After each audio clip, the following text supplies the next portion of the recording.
Information about the coronavirus is everywhere, but not all of it is true. And here to talk about getting to the truth is Dr. Alvin Tran. He is an assistant professor in the University of New Haven's Department of Health Administration and Policy. Welcome. Thank you for being here.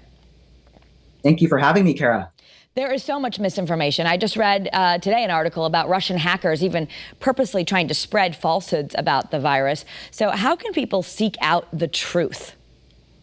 Yeah, I think based on what you just said, this is a great example of disinformation when information is intentionally being put out, false information being put out to mislead viewers or readers of a particular article that contains a lot of wrong information. So that's a prime example of disinformation. There's also an example, we also need to be talking about misinformation, which is when people are confused by health information and they unintentionally share wrong information to their followers.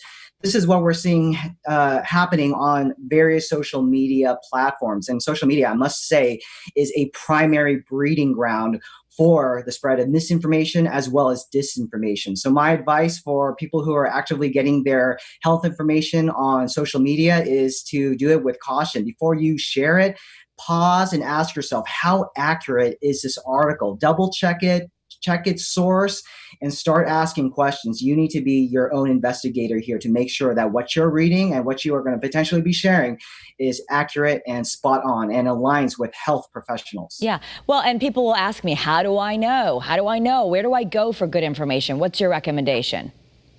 You know what? I think that for those who are living in the state of Connecticut, the Connecticut government has a very great website with all this helpful COVID-19 information. It tells you where you can get tested. It tells you what kind of symptoms a person with COVID-19 has, and it provides people with updates on what we are currently doing in the state. So I think it's important to rely on your local and state level public health departments.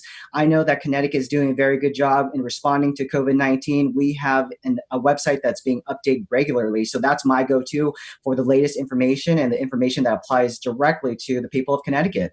Okay, so that just the ct.gov site, is that what you're talking about?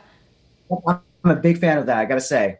Okay, all right, that's a great place to start. I know people want to make sure they're getting good information. Thank you so much, Dr. Tran, for being with us. Thank you.